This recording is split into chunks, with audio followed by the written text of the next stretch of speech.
All right. Welcome back to another episode of Hailing Frequencies. Open, open, open, open. Where each week your comments go straight into the void, but somehow we still get to read them. We latch onto them before they get Yeah. away. We tractor beam them in, and then we send them in the airlock. They're hailing us. Hailing frequencies open. Captain, we're receiving 285,000 hails. I wish I knew what to tell them. Yeah, so let's dig in, Will. These are some comments left on our episode of Evolution.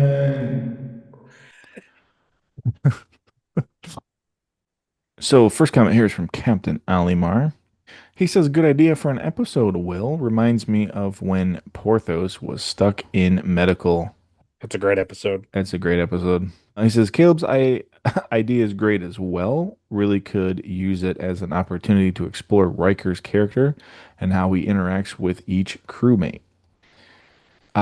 Probably better to do a cheap clip show. Yes, definitely. Is the episode he's talking about the episode where Porthos has to get surgery? Oh yes, yeah, and he has like the little bandage on his head. He's like Yeah. he's like floating in the tank. They have to put him in the tank in the back to tank. Yeah. Yes, yes. A good episode, man. It was good. Those standalone episodes that take place in just a few locations like that, Yep, those are always good, man. those are good. Hey, those are good bottle episodes, which is the bottle show episodes, which is what Mm. Yeah. if you can keep it all in a bottle, which is like Shuttle Pod 1 and stuff like that. So yeah, I do like a good bottle episode, but they have to be done well.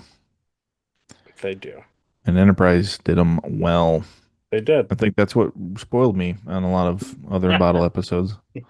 You did go to when the writers and producers had figured out how to write for Star Trek like five series in by the time you watched Yeah, and anything. So, now I got to backtrack and yeah. and every time I'm like, "Hey, so why isn't this good?" And you're like, they didn't write Enterprise yet." Oh, yes. Oh, yes. Yeah. Before Enterprise era. Yes. Yeah. B. BEE. Before Enterprise era. Yep. Um he says, question for the week. Where do you think Star Trek first went wrong? I love Star Trek as much as the next guy. Don't get me wrong, but I'd be lying if I said I loved it all equally. Discovery. Okay. I That's really very can't comment because I really don't know enough. so it depends on what for me personally, it depends on what you consider wrong. Hmm. And there is a big line in the sand for that for multiple different things. Yeah. If if you feel like Roddenberry sold out, then Wrath of Mm. Khan. It's funny because in my brain I also was thinking Wrath of Khan. Because motion picture is as much of it's a bore, like that's what he wanted, and it was a continuation.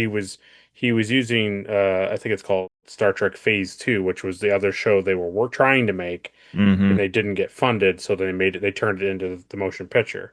So it's his thing. That's what Roddenberry wanted. Like we may not like it, but that's what he Yeah, but wanted. that was his vision. And like yes, Wrath of Khan is like arguably probably the most popular, maybe even the most liked Star Trek media.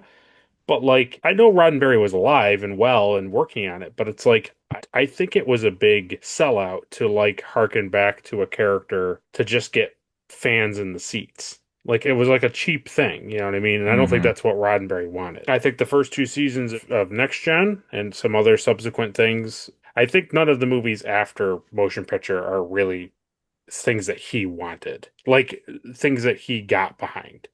As much as I like it, I do think like killing off Spock was a big like grab, like put people in Yes. seats, you know? Yes. But then what's the next big, to me, the next big jump in like breaking the Star Trek system is Deep Space Nine. Because it's just takes place on the starbase. It's not so much that, it's more of the stuff of like how opposite it is of what Roddenberry intended. Interesting. Oh, you mean people don't get along? Correct. It And also like is a and weird like departure too, because it's Star Trek is always a 5 year mission of Federation ship, and then right, Deep Space is just this is the just safe. life on a base, Right. which is cool. I like that, but And I'm not saying it's a bad show. That's not my point. My point is like that again was another like departure from what Star Trek is. Because Star Trek is the 60s mhm. show. That's Star Trek. Anything that like is not that is an adulteration of it. And Deep Space Nine is a pretty big departure from what Roddenberry intended with the 60s show.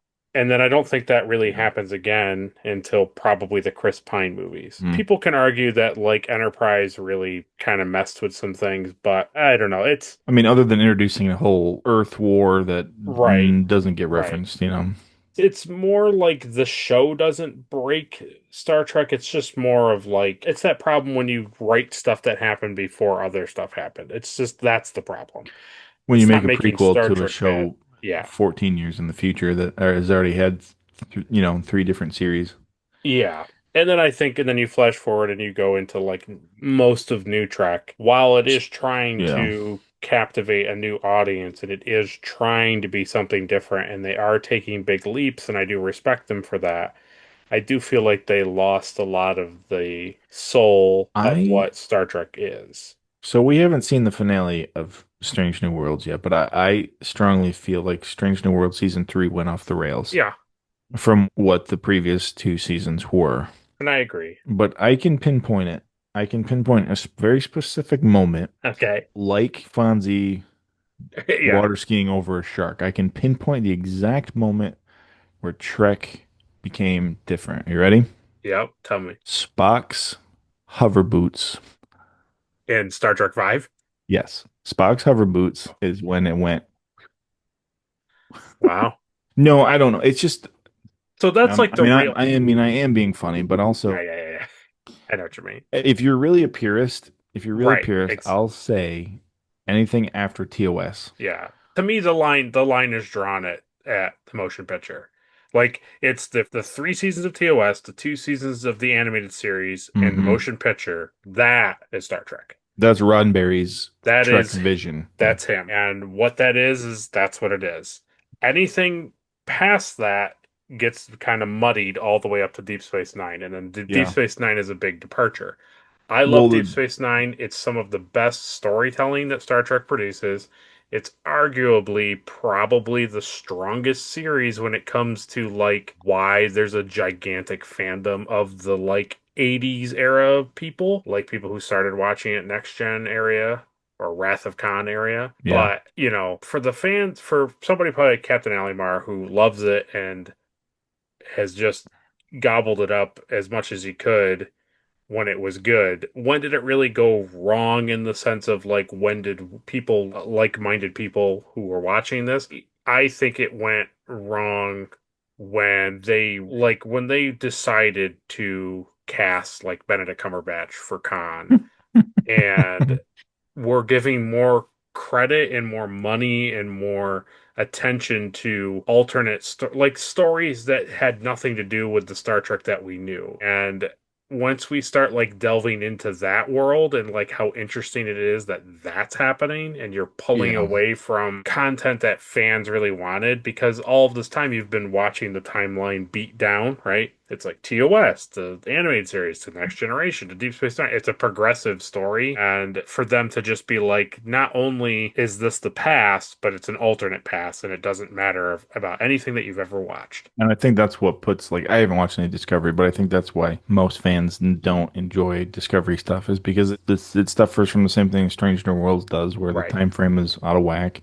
Right. And they They suffer. ruin Mirror stuff. I've Yes, heard they ruin a lot of Mirror they do. universe stuff. And I think that nothing against Benedict Cumberbatch or Star Trek Into Darkness. It's a fine movie. But the thing is what the casting of Benedict shows me is that the decision making in the chairs, whoever they were looking at dollar signs and not Hmm. looking at content. Right, because he was popular at the time. He was popular at the time. Let's get him going, and it's great. And it's like, and then you look at Discovery and all the other subsequent shows that come off of it. It's like, well, it kind of has to look like Chris Pine Star Trek. Like it's got to be flashy and shiny, and when they shoot phasers, it's not Mm. long streams anymore. It's little bolts, and it's all that stuff. It's all of that stuff that they did in the 2000s. I feel, yeah, I agree with you. I feel like the Strange New Worlds set pieces are very much based off of like Chris Pine Yes. Trek.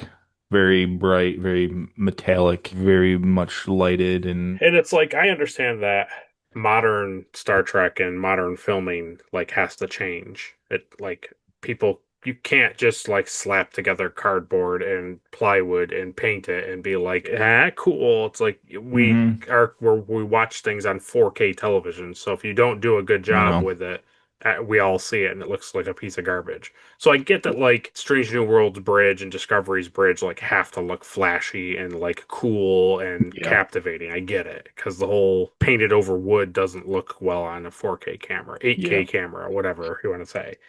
It's funny having this discussion too because we literally just watched Survivors Yeah, yes. and we noted like how drastically different it looks when they film on location versus on a planet surface on a soundstage. It's Right, yeah. drastically different. It changes the Yes. entire look. Yeah, Yeah. natural sunlight is a big, powerful thing. So it's a Natural. long-winded answer, and I know I said some controversial things, but it depends on where your line in the sand is. Like Caleb said, the purists out there, TOS, hmm animated series, motion picture is kind of the gold standard for the purists. There are those fans out there, right, where they say Right, everything after TOS is not real track. right. And, for probably the majority, I would say probably 80% of the fandom, it's all the new content is where they went wrong. So there's problems. Obviously there's problem episodes, there's problem movies in the 90s and the 2000s that cause issues, but when they stopped just writing good Star Trek content and just were looking at dollar bills, that's when they went off the rails. Because instead of Mm. being like, man, this thing makes a lot of money and we don't have to put that much into the budget to create it, wow, what an amazing thing. And then one movie did kind of poorly in the box office, and they were like, well, we don't make Star Trek anymore. We're cancel Enterprise and we don't do Star Trek anymore. That's it. That's really stupid. Yep. And it's like, I get it. People were getting tired of it. I mean, the show had been on for like 15 years. The franchise, it's hard to have something that long last Yep. it. But also, like, whose idea was it to do like five TNG movies and five TOS movies during TNG? And it's just like, Yeah. it's like, okay, we It's don't kind of like need, it's the Marvel problem, right? They oversaturated the market and people got tired of it. yeah. And then they waited a little bit and now people are getting back into it, but it's got to be good content for people to latch on. But that's where I'll leave it. Thanks. Yeah. Thanks, Captain. All right, so moving on, then we'll get into our review of the Ensigns of Command. I feel like my response was as long as From My Offices. It's pretty bad, yeah.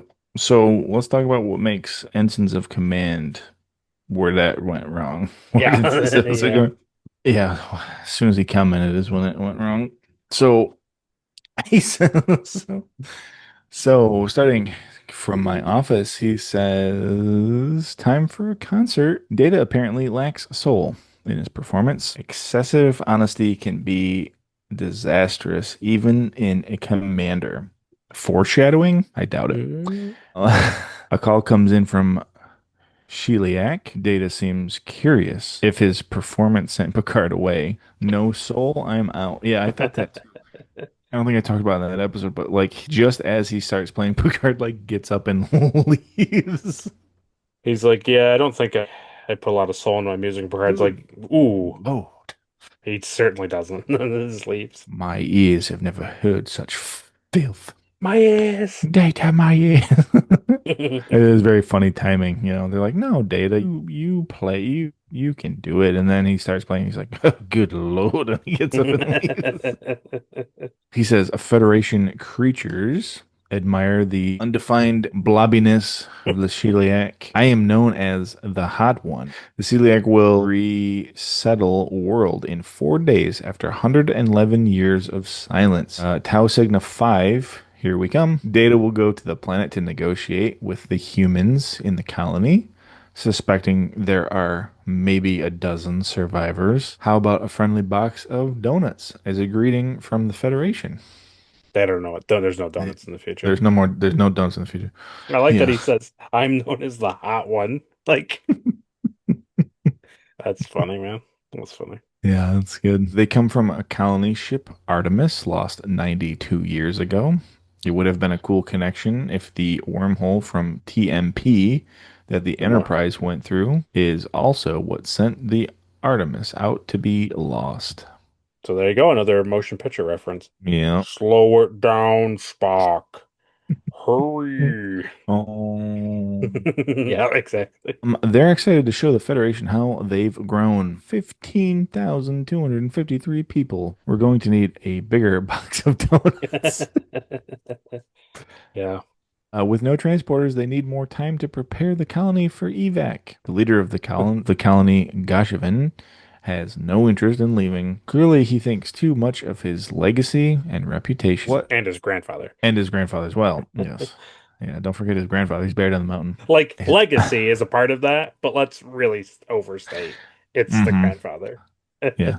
Plus, he personally doesn't say legacy or reputation. He just says his grandfather was buried on the mountain 4 times. Do you know why this well is important? Yes, gosh, Oh, man, we all yes. know your grandfather's buried on the mountain. It feels like a Futurama thing, doesn't it?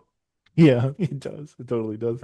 In Futurama, there'd be like a big billboard up on the mountain that Yes, says like, with the arrow. Goshevin's grandfather. "Come see Goshevin's grandfather's grave." Thirsty? You're welcome. You're welcome.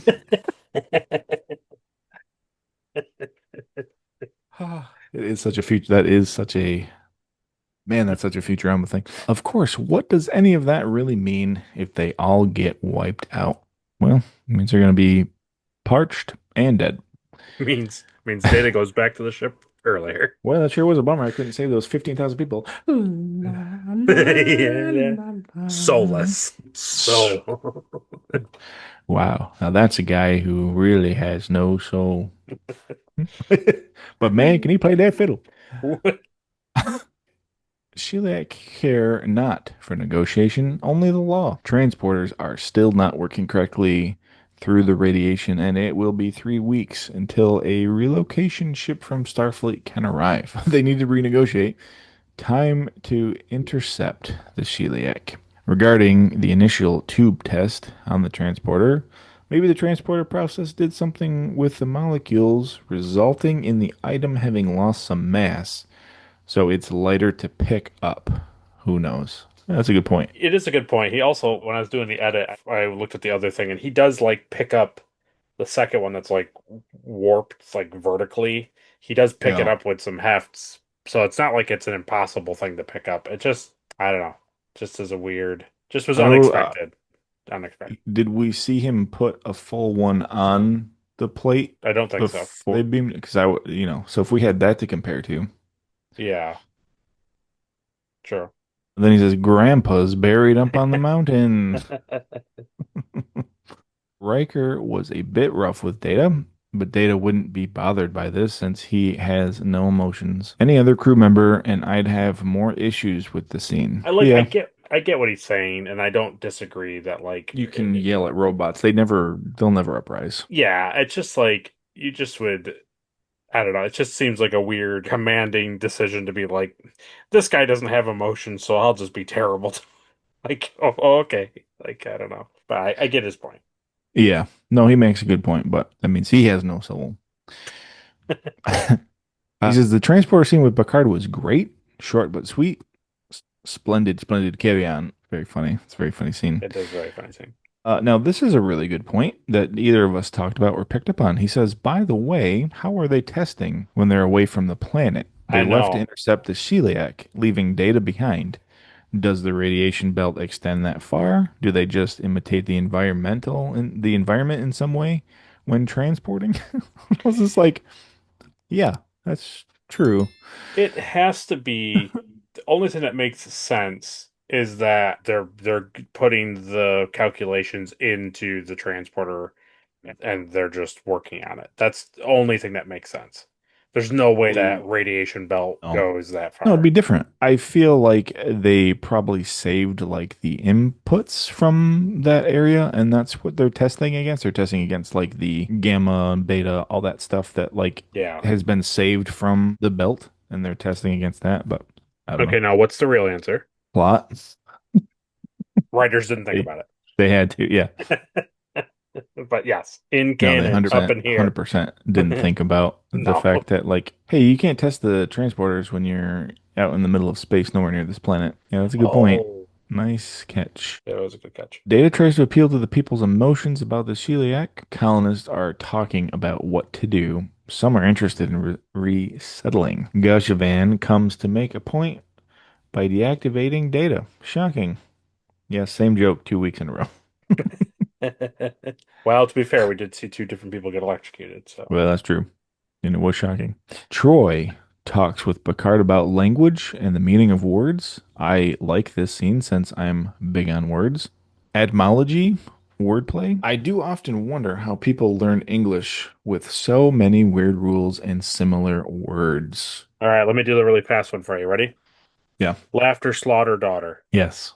You either add one word or change one word, and they're not even close to like the same meaning. Yeah, that's true. They're very different. They're like not even in the same realm. And English isn't even that bad too. That's the funny thing. So there's a thing I see like this guy talking to a Japanese guy, and he's like, "Hey, so what's the word for this?" And he says it, and he's like, "So what's the word for this?" And it's like it's the same word. Just slightly.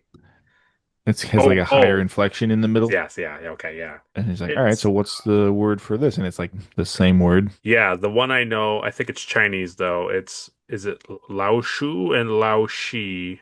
One is like rat and one is like teacher. Yeah, something like that. But those type of languages are built more off of the like pronunciation, like the Mhm. inflection of the word. And like yeah, and like facial appearance. I mean, one of the biggest one is the word live and live. How do you tell a Yeah. person what it is? It's like, well, it's the context of the sentence. Like, what do Hmm. you mean?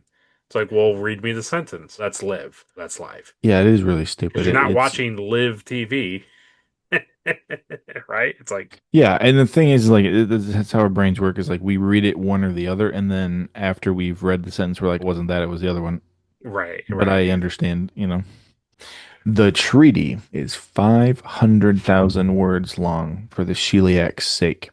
For reference, the Bible is generally considered to be over 700,000 words. So think of how much they would have to read through in a short order to get the info they need. He's just True. like, he's like, listen, You it's make a great point, but it's also data. 200,000. Yes, it's 200,000 words less. And he's just like, no. Yeah. So read that on your way to meet the celiac, you fool. Like, well, yeah, but then you should have sent Riker to the planet and Data should have done Yeah. the legal work. Yeah. Well, he couldn't I go to would the have. planet because of the radiation. It had to be Data because the radiation was killing would have killed anybody. So Data's the only one on the ship that can do anything. Got it. Got it. Makes sense. Got it. Yep. No, I got it. No, you're right. I feel like Data should be here. Thanks, Troy. You're doing great as always. It's something of a miracle that they were able to use the tree to get a face-to-face meeting with the celiac. It didn't go well. Turns out the hot one is pretty cold. It's good. That's good. In the drawing I saw of him, he looked pretty wet. He should be called the wet one. The moist one. No, that's our miss. I'm Mr. Moist. You need to see my brother Slick the Hot. I don't know that I feel Picard is the inverse of Gashevin here, though. It must have been daunting to think about what they would have to review in order to negotiate with the Sheliak, especially with no android around to help them. But Picard also started to look for alternatives to help right from the start. Gashvin had no desire to hear about any alternative arguments. His pride blinded him the reality of his situation. I don't feel pride is something that trips Picard up here. I think if anything, he was likely overwhelmed at the thought that he had very little time to find a way to save 15,000 people, and it was a situation that came out of nowhere. Maybe if they had a scene with Troy about him feeling that way or something. It would have helped his character's look this week or this episode. So, okay. Yeah, I remember we talked about that. So we're gonna, yeah, we kind of said I wonder if there was an interesting comparison between the writers trying to like pit what's happening on the planet against how Picard's handling with it. And he's right. They don't paint him the same Picard the same way as Goshevin because it's like Goshevin is like not open to any other type of thinking and he Right. doesn't want anybody's help and he just cares about his grandfather's grave on the mountain. The thing is though, like we're going to cut away the obvious, which is the writers wanted to stretch the episode. Yeah. We take that away. They do paint Picard in a weird way where it's like, I don't like the fact that they are painting him to be like, I don't get the feeling that he's overwhelmed. I get the feeling that he couldn't care. He's just like, it's so wordy. Who cares about this thing? That's how he comes Yeah. across. Yeah, He he doesn't does. come across like I don't even know where to begin. It's so huge. There's so many words. That's not how he comes across. He comes across like Yeah. these idiots made us write like this huge lengthy treaty and it's a waste of time to even look into it. They should just bend a knee to us because they Hmm. don't understand our situation. That's how he comes across. Yeah.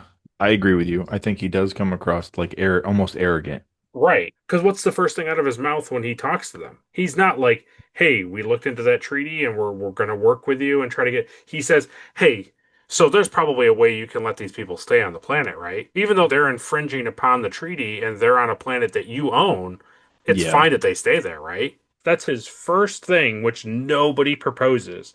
That's from him. And to Yep. me, that's how the writers make him. Like, I get it Yeah. that they're stretching for time. Don't make him read the treaty 4 minutes into the episode, otherwise there's no episode. But I don't know. Yeah. I don't think he's like Goshevin. That was an unfair assessment, but I don't think he's overwhelmed by the treaty. Yeah, I agree with you. I think they wrote him in a way where it made him seem like, well, these aliens are going to have to just understand that there's more people on this planet than we both thought, and they're going to have to just wait for us to handle it. And then every time he did it, they're like, no, because it's our planet and because of the treaty and your law, like, we'll just kill them all. And he's like, well, I don't think so. You have the entire Federation. It was very much like, you're going to do what I say and you're gonna have Right, to understand that like we have to come to an agreement. right, But it's like that's not how they work, Picard. They go based on the law that you as wrote. humans wrote. Yeah. So It also isn't a thing yeah. that like he doesn't understand the Shellyak way of life, and he's like, oh my gosh, these people are so wordy. It's like this is a literal Federation document that they wrote up over 100 years ago. I get that you may think it's antiquated and wordy and like excessive, but like, oh well. Like the law is the law, the treaty is the treaty. It's like you can't just go around and just arbitrarily change things because you just don't like it. No. I know, and they Oh, do that all the time. But they but do this go. sort of stuff based on like plot and Yes. stretching out the episode. And then what it does is it makes the Federation look bad. It makes captains look bad. Yes. It's just unrealistic for stuff. Yeah, and it harkens back to what Ed Mark Starr said during our discussion of the survivors, where we were reading his comment. It was like Yeah. he's like this would lend to them having an intergalactic like diplomacy corps, like agents on the ship. Like, yeah, let those Mhm. people handle it because clearly this is what you get. You get people who are kind of outside Yeah. of their lane. And the other thing it ends up doing is it ends up, it's supposed to be a show about how, space is a big place, but everybody's working together. Right. And then the way that you phrase this sort of stuff and make Picard look, you make Picard look xenophobic. Yes. And that's been a thing Yes. even in season two, where like Yes.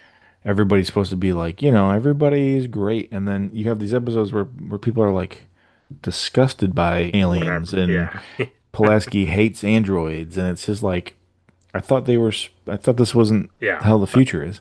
So when you write the plot that way, it shows like Picard's like, "Ah, I'm not reading this treaty. I don't care about these aliens. They're gonna have to just wait for us to get these people off the planet. They want it so bad." It's like, Right. well, where that's not very Federation like. Yeah.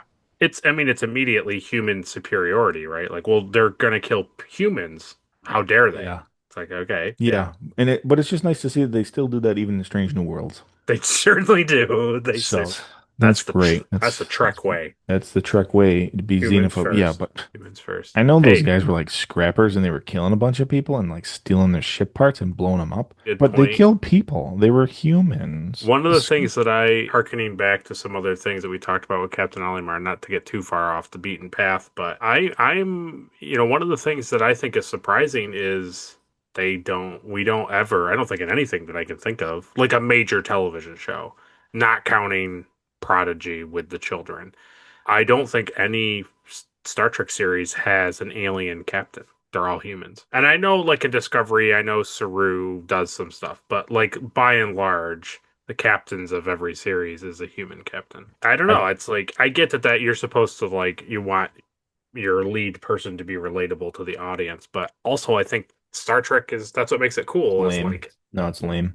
yeah, That's what makes it cool is like if you had like an Andorian captain, right, exactly, yeah. I mean, dude, yeah, that's stupid.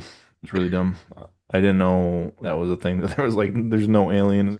They're all humans. All the lead people are humans. And so I guess if you really want to argue that point, it's like, well, Vulcans are scientists, Klingons are warriors. Sure. But like you So said, like there's Andorians can be, you know what I mean? Andorians like cold, so they can't be captains. They're blue. Too blue. Yeah. It's stupid. It's really dumb. All right, getting back to this, he says Data is alive. He needs to improvise with some of his own parts to make the phaser work. Could they have taken some of Data's parts to make the transporter work? Like plug No. Data's head into the council or something? Sure. If the plot, Probably. if the But you writers can't wrote it, you that would can't have worked. break data up too much, otherwise there's no more data left. I was They thinking sh- about it when he took that thing out, the whatever the sub processor thing, he puts it in the thing. I was like, I feel like that should stay in him. No, Like, it doesn't need it. yeah. It's just a spare part his grandpa had laying around. He He was doesn't like, need no it. problem. They should have sent Data's body to the planet and his head should have stayed in the transport room. And then like when he was in there like talking to Jordy and helping them do the transport, he could have said like, "Oh, I just walked into something. I feel like I'm stepping on bones on Yeah. some sort of mountain." You definitely will Da- never see anything like that. You'll never see anything like that. oh, it's so obvious. Data asks his girlfriend to give Goshevin the heads up that he's coming to destroy the aqueduct. Your grandpa's bones can't help you now. Picard wants to use the treaty to their advantage. And a complete surprise for his character, Worf would prefer to fight instead of reading. Yeah, that is different. But Picard has a plan. He throws the treaty in their face. 6 months for third party arbitration or 3 weeks. Picard cuts them off and makes them wait, which was brilliant. You may have your third week's disgusting Federation creature. Good thing, too, because it would take 15 years to modify transporters. I really appreciated the info in trivia about how the name celiac came about. Really cool that it's all based around real space phenomenon. It was cool. Data easily took out the guards and destroyed the aqueduct. He makes his point very well, and I was really glad to see him enforce such strong measures. It was a great demonstration that really made the point. Things can be replaced, lives cannot. So I agree with him. It's a great scene. I don't want to belabor it, but the thing I Yeah. always wonder, it's an interesting thing to say to the audience in a moral quandary that sometimes violence is the answer. It's an interesting like proposition to think about. Sometimes you gotta blow up Grandpa's well. I mean, That's all I'm going to say. So go ahead. we talked about it enough in that episode. I think Yeah. we were both for like would have liked something a little bit more to happen in that scene. Yeah. Even if just Goshevin was like, you're no better than Right, aliens exactly. making us leave. Yeah. But just to accept it, be like, well, the water's gone. I guess we'll leave now. Thanks for Yeah. helping us come to just seeing the error of our ways, I'll never Robert. be angry again. I definitely won't come back and be mad that like my girlfriend died on this other planet Oh, that you no. made us go to. Like that's never happened before. The wrath of Goshevin. I sure hope there's sandworms. I also enjoyed the scene where Picard was listening to Data's concert and he appreciates how Data combined two very different styles into something unique. Data is learning to be creative. How very human. Two Akutas for me. It's an excellent episode. Yeah. I like that he skipped over the fact that I was like, why does he leave the ready room? But he wanted to focus on the good stuff from it, so it's okay. Yeah, he didn't even talk about it. Nobody cares. Well, I don't know. Captain, you wanted to see me? Yes, your concert was very good. I listened to it. Thanks. You're dismissed. Popcorn Popcorn Award this week is Brent Spiner, of course. Yeah. So Ed Mark Starr said for the Popcorn Award, he also gave it to Brett Spiner as Commander Data. And then he added his own award. He said Slop Bucket Award to Captain Picard. Slop Bucket. He was I'd give the Slop Bucket Award to the robot lover on the planet. She was a real slop bucket, if you know what I mean. And then Captain Olimar gives the Popcorn Award to Picard, and he says he's great. So, question goes to you, Caleb. Is it Patrick Stewart, Brett Spiner, or somebody else who gets the Popcorn Award for being the best actor of the episode? It's Goshevin's grandfather's bones. Oh, no. No, it's obviously Brett Spiner. It must be. Yeah, I mean, Picard's really good in the scene where he's looking at the plaque and pulling the dust off of it, but it's not enough. It's not enough to sway what happens and how arrogant and human he is the rest of the episode. Like emotionless, And Data was soulless. what the hell is this treaty? I enjoyed Data being on like a solo mission, and then even when he asks for help, his friends say, "What the hell with you, Robert? You're on your own. Don't mess it up. Just find a way for them all not to die, you fool." All right, we have one more comment, Will, This is from like my the- office. This is like the aftermath of his comment, yeah. He says, "I've never watched Dragon Ball Z, so I can't speak to Vegeta. However, I can speak to fajitas. I like them because they are well seasoned, hot, and sizzly. The mix of onions, green peppers, and tomato pairs so well with the mix of chicken, beef, and shrimp. If you haven't tried them yet, then you totally should. Just saying." Wink. First of all, I don't want to hear that you don't watch Dragon Ball Z. Second of all, if you're making fajitas and you're making it with chicken, beef, and shrimp, I think that's a little excessive. You can have one protein. That's the rule. One protein and all the vegetables you want. It's too many proteins going on. That's too much. And I do like to think that Vegeta is well seasoned, hot, and sizzly. He definitely is. Definitely is. And That makes me sick. Good comment. Okay. maybe if you haven't watched it, maybe you should. Just saying. Yeah, brother. Oh man, I wish there was a family in Dragon Ball Z when they were all based off of like Mexican food. Be like, like, well, this is my wife quesadilla, and this is my son fajita. My name is Enchilada. My name Chimichanga. Yeah. It's good. Long are the days gone of Dragon Ball where they were just named after food. Yeah, now they're getting crazy. This is cupcake. This is flan. This is whipped cream. Honey bun, sugar plum. You got to admit though that the last name Briefs, it does fit. It is a fitting. Yeah. So his name is Trunk Briefs. You got it.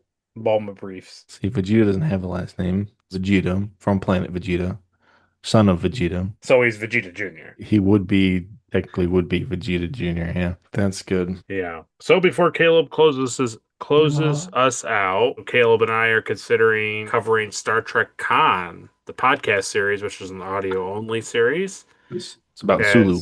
As a new Trek Who Dis. So we'll probably keep to that and let that played out, and then we'll get back into what's popular this week. The series is actually going to be called Audio Pros and Cons. Very good. It's good. It's really good. So, is it the first episode or the last episode that somebody screams con like that? It's got to be at least 3. It's got to be 3 in. They're 40 minutes. Yeah, okay. Yeah, it's got to be 3. One is going to be just explaining Sulu, what he's been doing. Why we're even listening to this thing. Yeah. Why we're doing this. Why con is still a thing. Yep. Okay. Very good. So something they'll meet in the second one. They'll betray each other. Then in the third one, somebody will definitely scream con. Certainly. So there you go. All right, close those hailing frequencies, Bubba.